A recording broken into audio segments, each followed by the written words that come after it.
Liturgia fundamental, tercera clase. Bienvenidos, queridos todos, al tema de la liturgia. Estamos reflexionando sobre una de las partes de la liturgia de la Eucaristía y nos referíamos a la parte de la liturgia de la palabra, sabiendo que la liturgia eucarística está compuesta por la liturgia de la palabra, la liturgia eucarística y la comunión. Esas son las tres grandes partes. La introducción pues también es una de las partes de la liturgia, pero lo esencial es la liturgia de la palabra, la liturgia eucarística. Muy bien.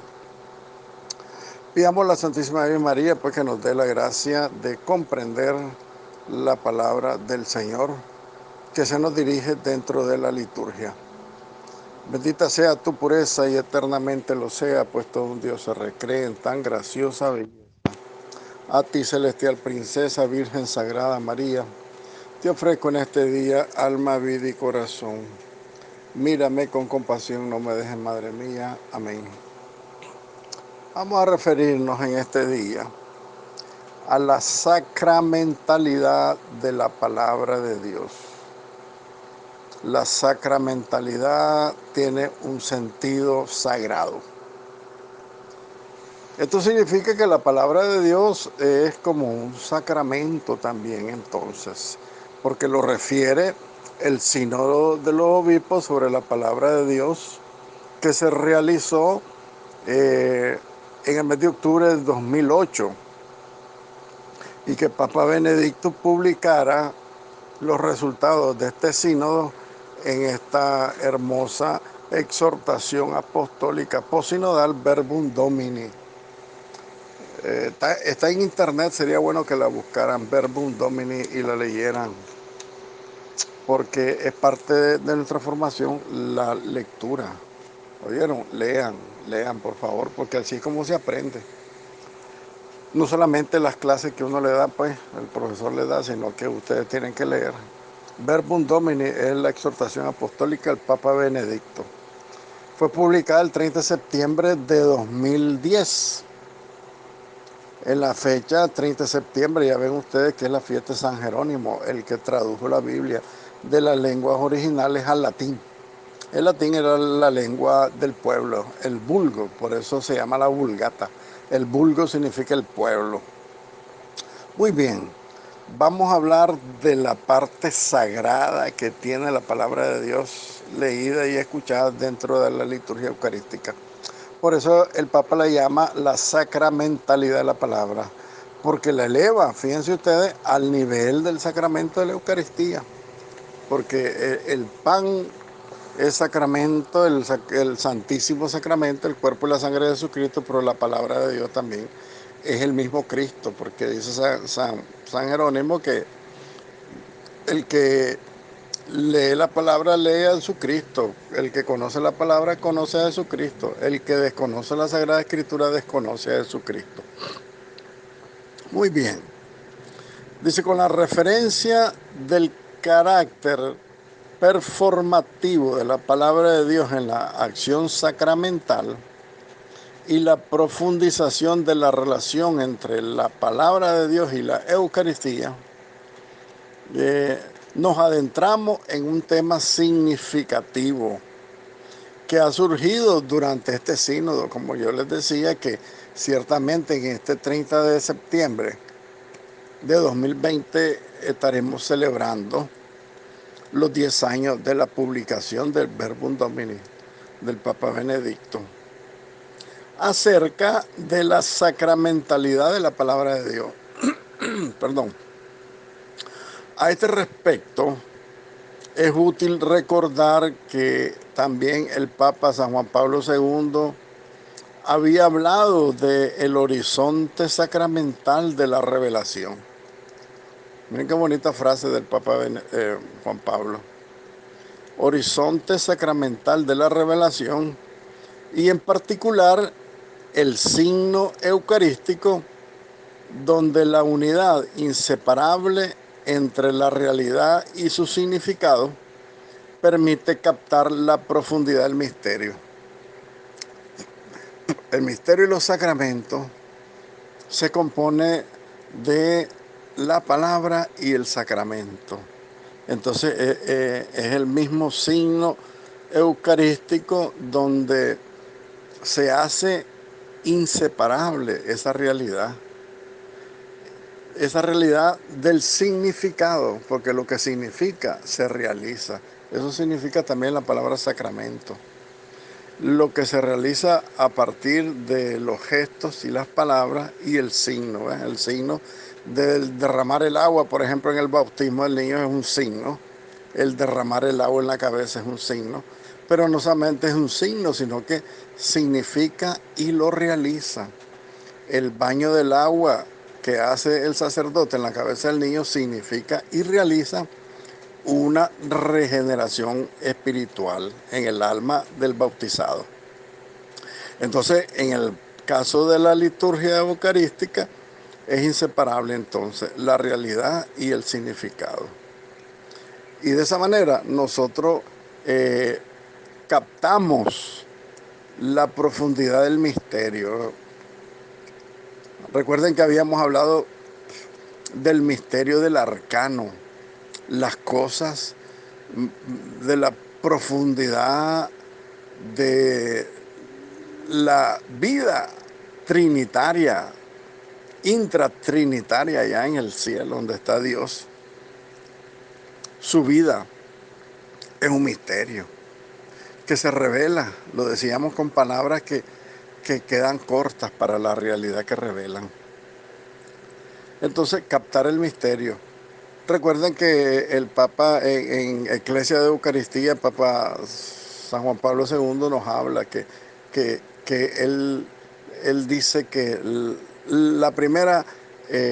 primer objetivo que él tiene al estudiar la Eucaristía como alma de la Iglesia es que nosotros captemos el misterio, nos asombremos nuevamente, nos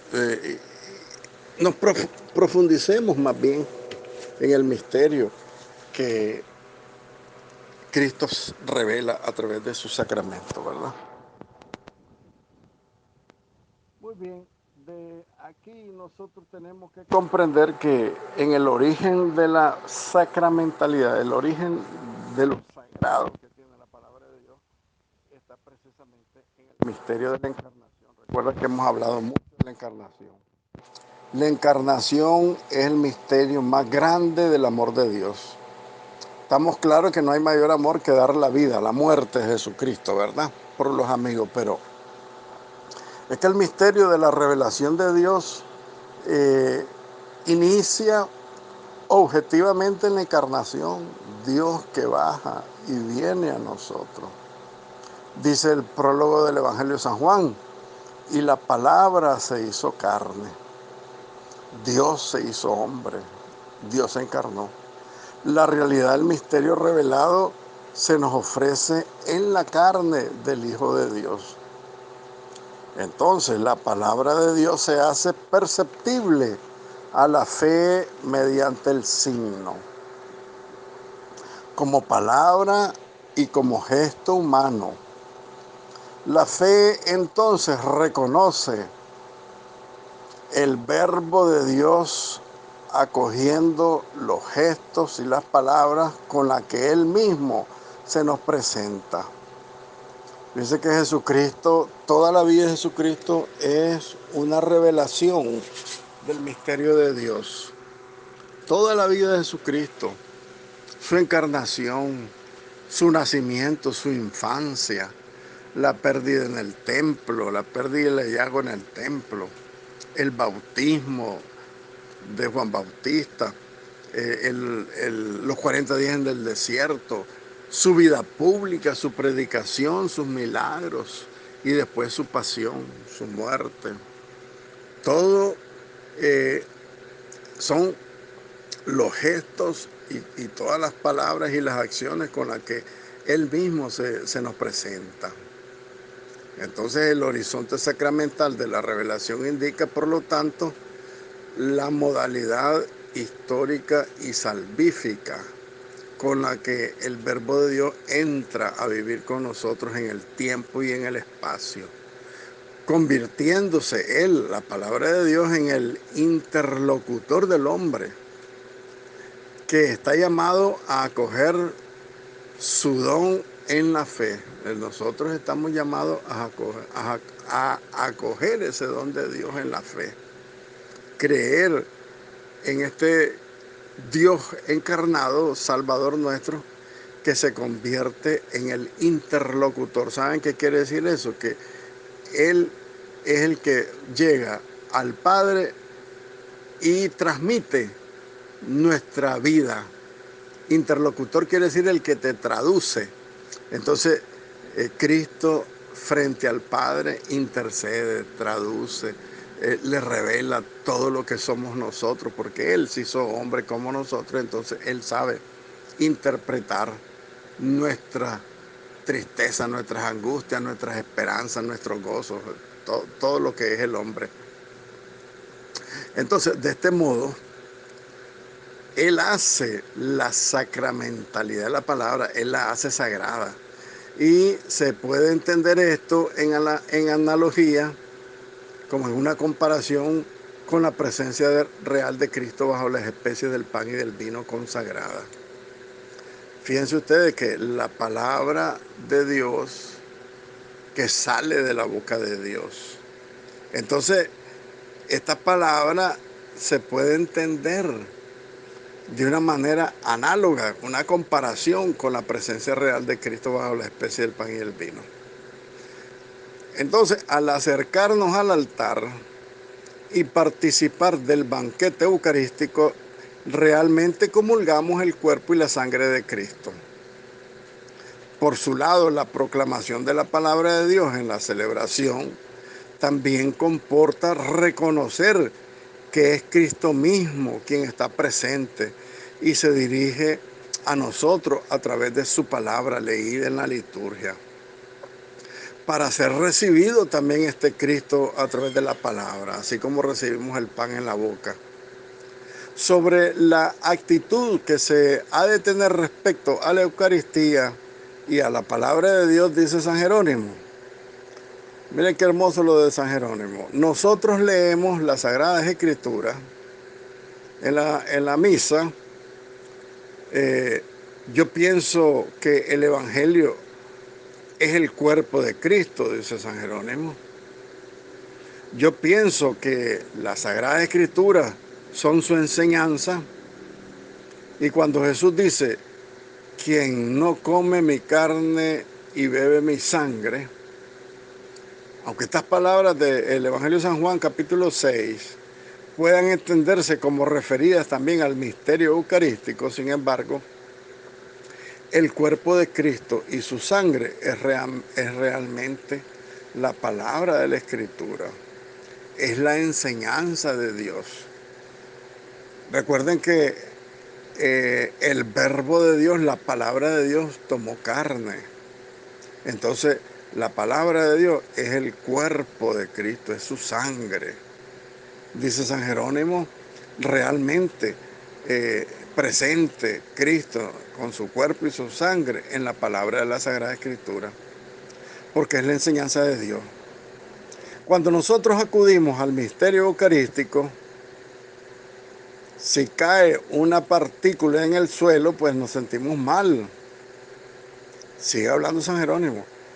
Y cuando estamos escuchando la palabra de Dios y se nos transmite por el oído, la palabra de Dios y la carne y la sangre de Cristo, mientras que nosotros estamos pensando en otra cosa, corremos graves peligros, dice San Jerónimo. Entonces hace la comparación interesante por analogía. Dice, cuando nosotros vamos a comulgar y se nos cae la hostia, una partícula, nosotros sufrimos y nos sentimos perdidos, pues. Dice, pasa igual que cuando se está proclamando la palabra de Dios que está entrando a nosotros a través del oído, El pan entra a través de la boca, su palabra entra a través del oído, y si nosotros estamos pensando en otra cosa, corremos graves peligros, dice San Jerónimo.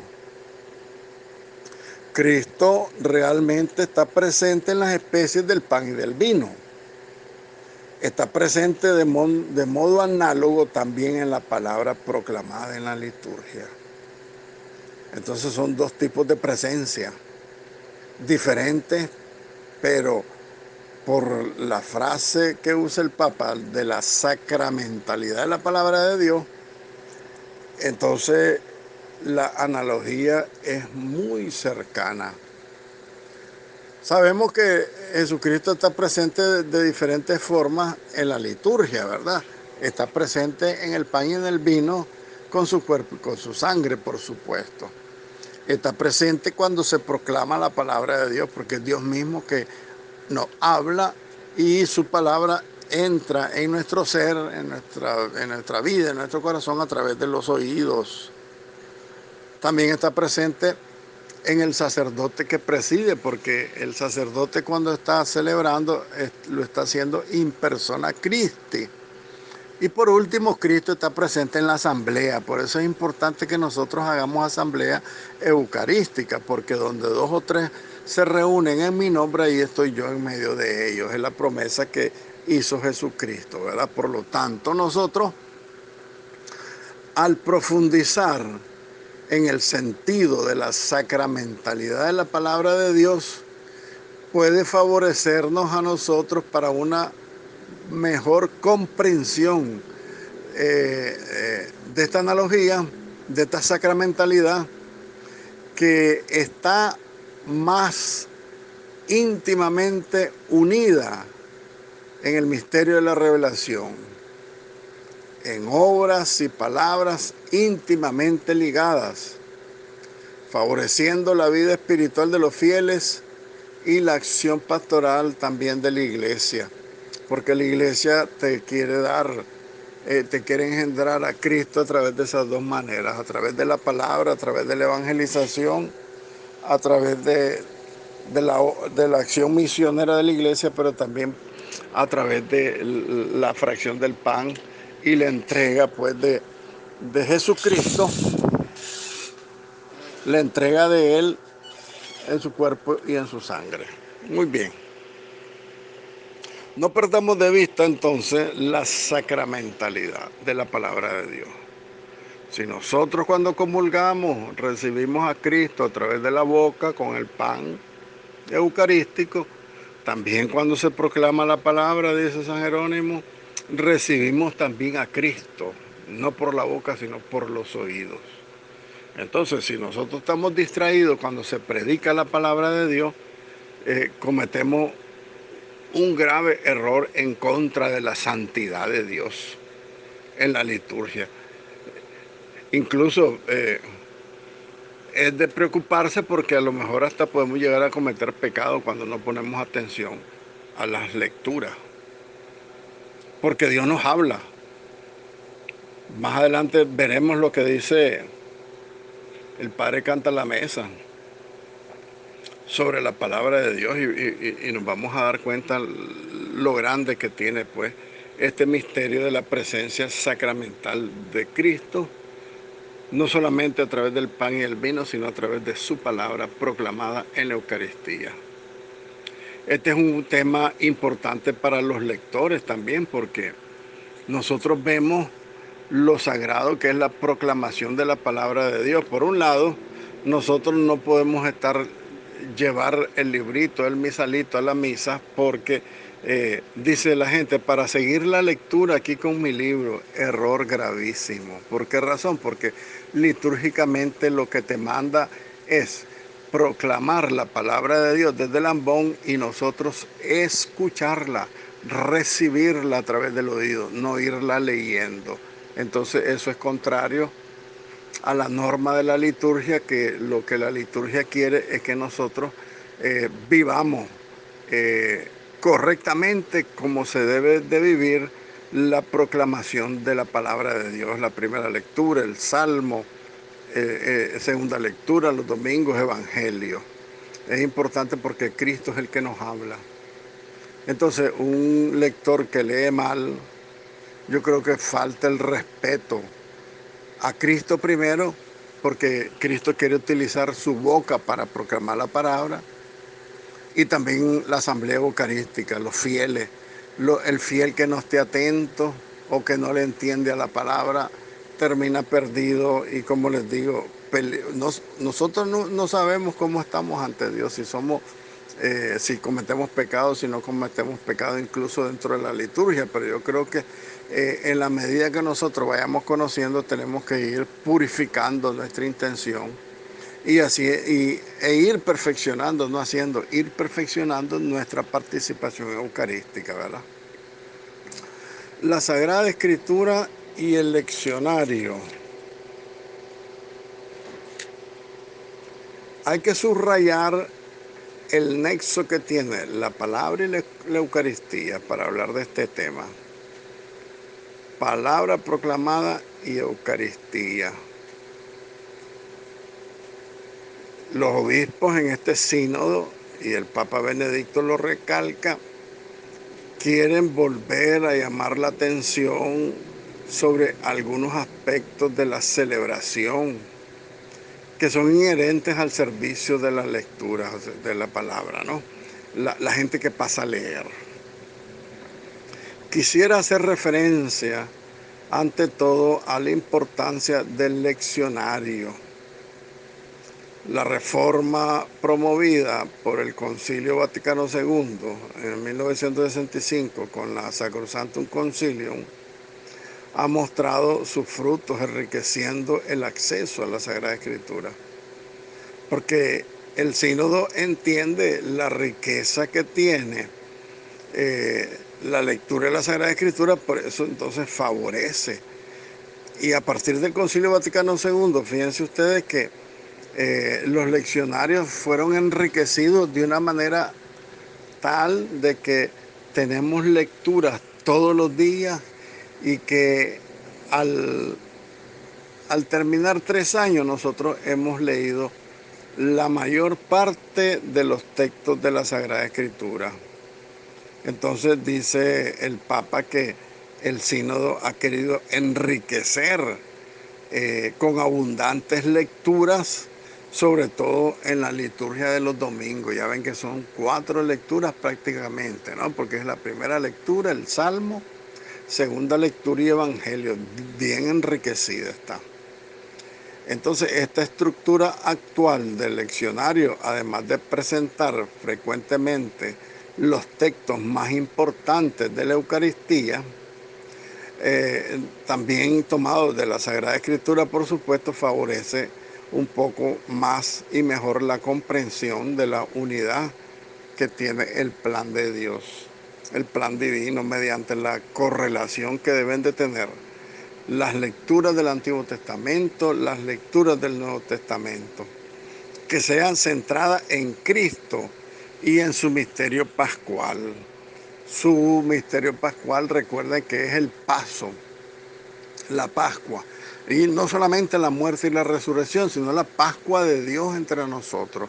Y la Pascua de Dios comienza en la encarnación. Yo quiero insistir mucho en la encarnación para que se le grabe que incluso el gesto de encarnarse, de nacer, su infancia, su vida oculta, etcétera, son actos divinos, porque es Dios mismo que está viviendo en medio de nosotros, y son por lo tanto actos redentores. La encarnación es un acto redentor. El nacimiento de Jesucristo es un acto redentor.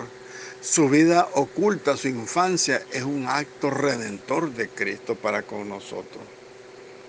Algunas dificultades que siguen habiendo para captar la relación entre las lecturas de los dos testamentos, el Nuevo y el Viejo, deben de ser consideradas a la luz de la lectura canónica, es decir, de la unidad intrínseca que debe tener la Biblia. Entonces, sabemos que la Biblia tiene partes difíciles de entender, no que tenga error, por supuesto que no, sino que de difícil comprensión. Entonces dice el Papa que debe haber una iluminación canónica. Canónica quiere decir lo que la Iglesia ha aprobado, porque es lo que tiene una unidad intrínseca en toda la Sagrada Escritura. Porque nosotros no podemos tomar al estilo protestante la Biblia y leer pedazos de aquí, pedazos de allá, a nuestro gusto y antojo. No, la liturgia nos propone una lectura, 2 lecturas, 3 lecturas diarias para que nosotros sigamos la secuencia del misterio pascual de Cristo.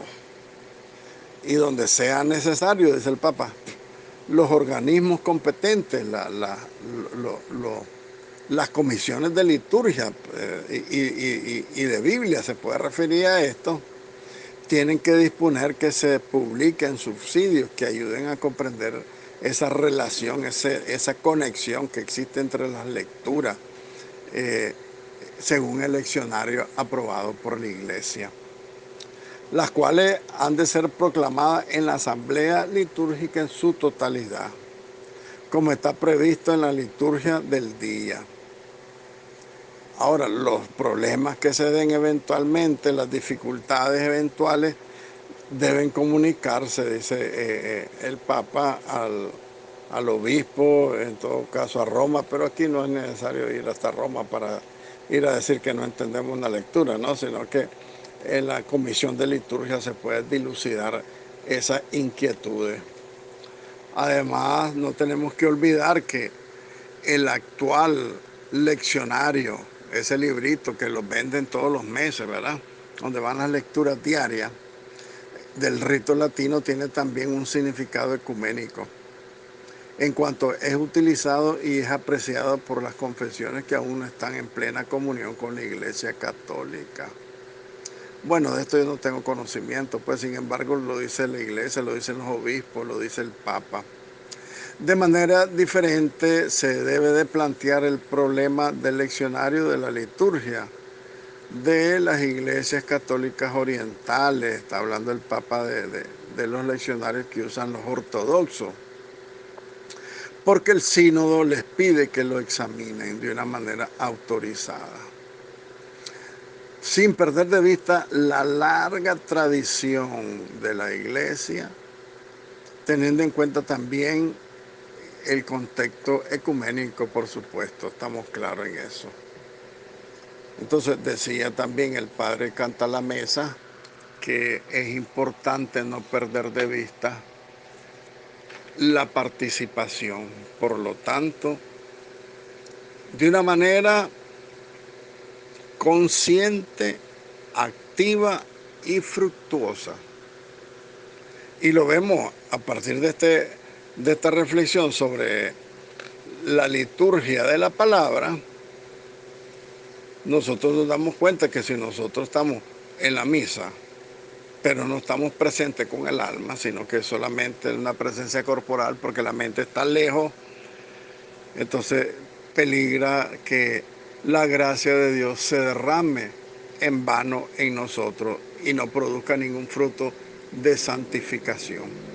Recuerden que por la liturgia alabamos, adoramos, damos gracia, glorificamos a Dios de una manera plena y total, pero también se da en la liturgia la santificación de los hombres. Entonces, si nosotros tenemos una participación mediocre, la santificación nuestra será también mediocre, con perdón de los que no aprueban esta referencia que hace el Papa. Muy bien, esto un poco sobre la liturgia de la palabra de Dios. Después de la liturgia de la palabra de Dios viene la homilía, la oración de los fieles, la proclamación del credo, la hora de las ofrendas, etcétera, etcétera, etcétera. Viene el prefacio, lo que se llama prefacio. La palabra pre significa lo anterior a la consagración. Prefacio es lo anterior a la consagración. Es una oración de preparación para disponernos pues al santo primero y después a lo que es propiamente lo esencial de la consagración. Hablemos de la consagración. Pasamos ahora a explicar el segundo momento de la misa. Vamos a continuar la reflexión del folleto del Padre Canta la Mesa, que yo se los mandé en la página 3, la parte de la consagración. A partir de ahí empiecen a leerlo para que refuercen lo que han escuchado de este servidor. Muy bien, vamos entonces a este segundo momento de la misa, la liturgia eucarística.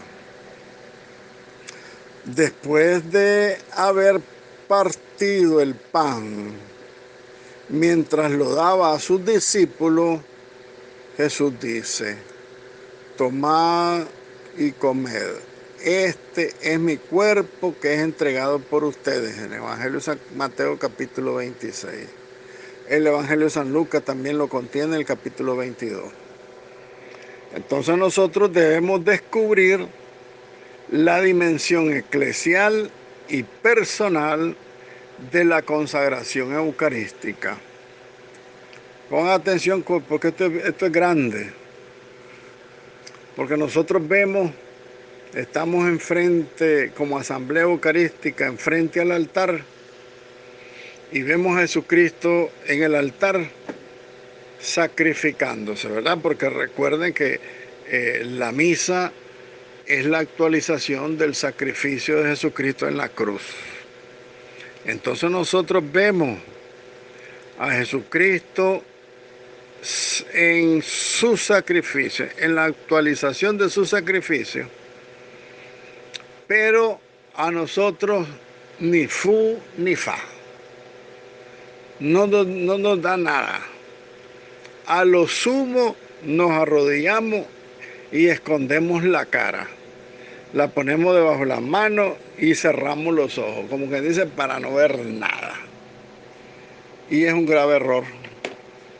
En primer lugar, porque antes del Concilio Vaticano II, en la misa tridentina, ¿por qué se llama la misa tridentina? Porque es la misa que se estableció en la modernidad a partir del Concilio de Trento, por el año 1534, 35, por ahí, el primer Concilio Vaticano, 1534-35.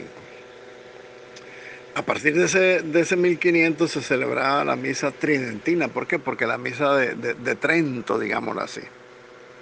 En esa misa era todo en latín, el sacerdote de espaldas al pueblo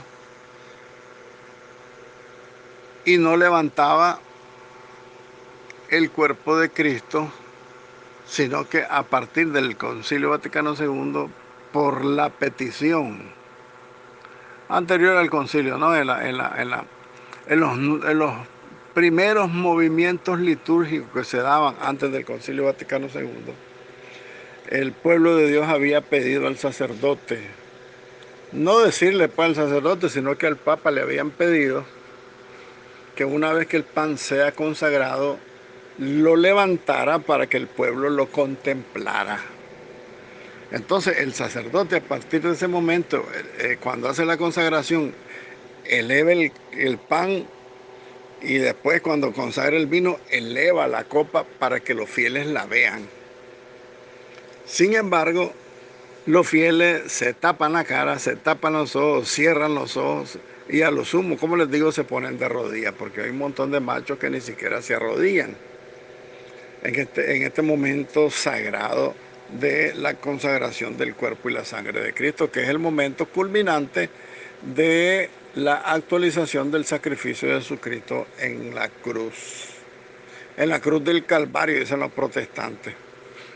Bueno, entonces tenemos que descubrir, a partir de esta reflexión, la dimensión eclesial y la dimensión personal de la consagración. ¿Qué quiere decir esto? Esto quiere decir cuál es el papel de la iglesia en el momento de la consagración, cuál es el papel del sacerdote en el momento de la consagración in persona Christi y cuál es nuestra dimensión personal. ¿Qué es lo que nosotros tenemos que hacer? ¿Qué es lo que tenemos que asumir en el momento de la consagración eucarística? Tomad y comed, esto es mi cuerpo, dice Jesucristo. Antes del Concilio Vaticano II, el sacerdote vivía de este modo el momento de la consagración en la misa. Fíjense cómo vivía el sacerdote el momento de la consagración, antes del Concilio Vaticano II. Cerraba los ojos, se inclinaba la cabeza, trataba de aislarse de todo aquello que lo rodeaba para ensimismarse solamente en Jesús, en el cenáculo, en la última cena que antes de morir el Jesucristo había pronunciado por primera vez aquellas palabras, ¿verdad? Tomad y comed. Y la liturgia tridentina favorecía este comportamiento porque era lo que se hacía, agacharse, tomar el pan, casi poniéndoselo en la boca para que el mismo aliento del sacerdote sirviera como parte del sacramento. No sé si ustedes se han fijado que algunos sacerdotes se acercan a la boca el pan cuando dicen las palabras y también se acercan el cáliz en el momento de la consagración del vino y se acercan como para que, no como para qué, sino para que el aliento del sacerdote como ministro tocar el pan, tocar el vino con su aliento. La liturgia favorecía esa actitud, ese comportamiento. Y hacía pronunciar al sacerdote, ¿verdad?, las palabras de consagración en voz baja, lo hacía en latín, inclinado casi pegado a las especies del pan y el vino, inclinado hacia el retablo, no hacia la asamblea como se hacen hoy en las misas, que el sacerdote está enfrente de nosotros, viéndonos a nosotros, toda la asamblea litúrgica, el padre estaba de espalda al pueblo, inclinado en el retablo, o sea, en el altar donde estaba dándose la consagración del pan y el vino. Esa era la cultura litúrgica antes del Concilio Vaticano II, hace ya 60 años. Bueno, en el 25 creo que tendrá 60 años. 1965 al 2000 son 35. Más 25 son 60 años. Claro que son 60 años. Eso se hacía antes. Yo me acuerdo, estaba chiquito y mi mamá y mi papá nos llevaban a la misa y nosotros nos arrodillábamos y como no entendíamos nada de latín, mi mamá nos decía, ok, ya comenzó la misa, vamos a comenzar a rezar el rosario. Entonces nosotros rezábamos el rosario en la misa mientras el sacerdote hacía solito aquella consagración, aquel acto sagrado, por supuesto que definitivamente es sagrado, pues. Ok, después de la reforma litúrgica, el Sacrosantum Concilio del Concilio Vaticano II, se comprende que este comportamiento por sí solo no expresaba todo el significado de la participación nuestra en la consagración. No expresaba, solo se centraba en el sacerdote que hacía lo que hacía Jesucristo y nada más, sin ningún sentido, sin ninguna reflexión. Aquel Jesús del cenáculo ya no existe. Acuérdense que el Jesús histórico ya se fue. Ya no existe aquel Jesús del cenáculo. Ahora existe el Jesús resucitado. Ahora existe, para ser más exactos, el Jesús que había muerto y que ahora vive para siempre, como dice el Apocalipsis en el capítulo 1. Y este Jesucristo resucitado es el Cristo total, ¿Y cuál es el Cristo total? Cabeza y cuerpo. Totalmente inseparable. Inseparablemente unidos el cuerpo y la cabeza. Así por lo tanto, si este Cristo total es el que pronuncia las palabras de la consagración, también el sacerdote las pronuncia con él. El sacerdote la pronuncia en aquel gran yo de la cabeza, o sea, le presta la boca a Jesucristo, porque fue Cristo quien pronunció. Es Cristo el sacerdote que consagra su cuerpo y su sangre, es Cristo el que se hace presente. Entonces el sacerdote pronuncia con Jesucristo en ese gran yo de la cabeza que es Jesucristo. Ese yo grande de Cristo cabeza se esconde también el pequeño yo del cuerpo que es la iglesia. También ahí está el pequeñísimo yo del sacerdote. Y también él dice a quien está delante: tomad y comed todos de él, porque esto es mi cuerpo que se entrega por ustedes. Entonces, revisemos. Jesucristo pronuncia en la última cena: tomen y coman todo de él, porque esto es mi cuerpo.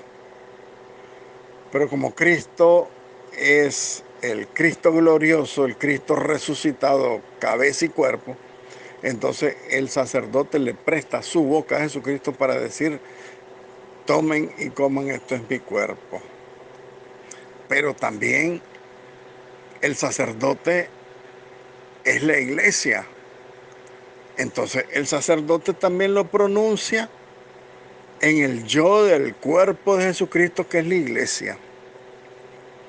Y también el sacerdote, cuando ustedes escuchan al sacerdote, el Padre Juan o a cualquiera que escuchen, decir: tomen y coman, esto es mi cuerpo, nosotros podemos pensar perfectamente que el Padre Juan, nuestro párroco, nos está diciendo eso de él mismo.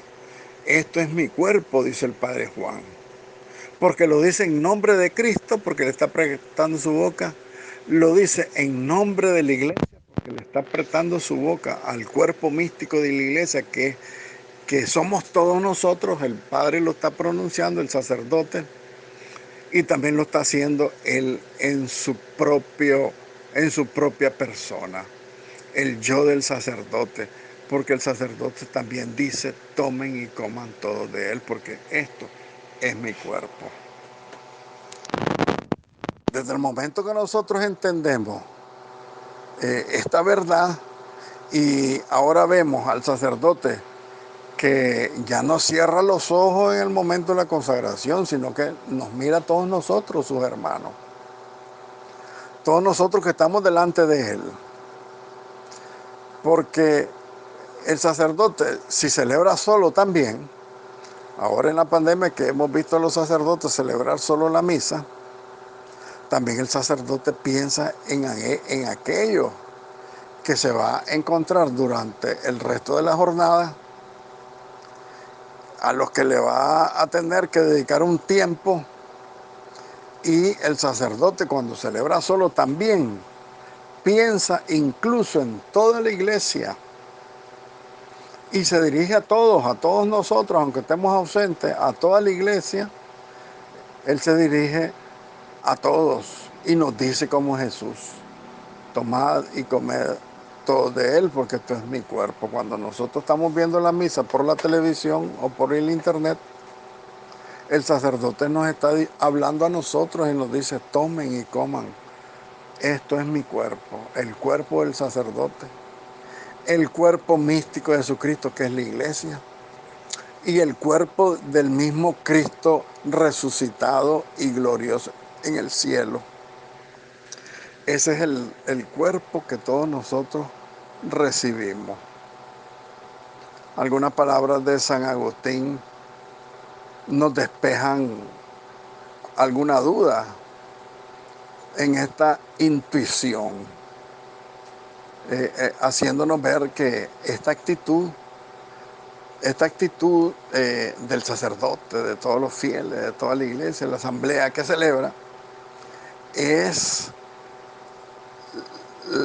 esta actitud pertenece a la doctrina más sana de la tradición de la iglesia. En el sacramento de la Eucaristía, el sacramento del altar, se le muestra que ofreciendo a Dios la oblación, la iglesia se ofrece a sí misma al Padre. Si no, revisemos lo que dice el prefacio, revisemos lo que dice la oración consecratoria cuando se consagra el pan y el vino. Y ahí nos vamos a dar cuenta, incluso desde el comienzo de la presentación de la ofrenda, fíjense ustedes, si nosotros le ponemos atención, vamos a escuchar esto. Orad, hermanos, para que este sacrificio mío y de ustedes sea agradable a Dios Padre Todopoderoso. Y nosotros respondemos, el Señor recibe de tus manos este sacrificio para alabanza y gloria de su nombre, para nuestro bien y el bien de toda su santa iglesia. Fíjense que allí se está cumpliendo todo lo esencial de la Eucaristía, que nosotros nos ofrecemos junto con Cristo al Padre en un acto de adoración que preside, por supuesto, el mismo Jesucristo, porque Él es la ofrenda, Él es el que se sacrifica, Él es el que se entrega, Él es el que muere. Sin embargo, nosotros tenemos derecho a ofrecernos como ofrenda viva en el altar junto con Jesús. Mejor dicho, con Jesús. Mucho mejor dicho, en Jesús, porque Jesús se ofrece y cuando nosotros lo recibimos en la comunión, nos hacemos uno solo con Él.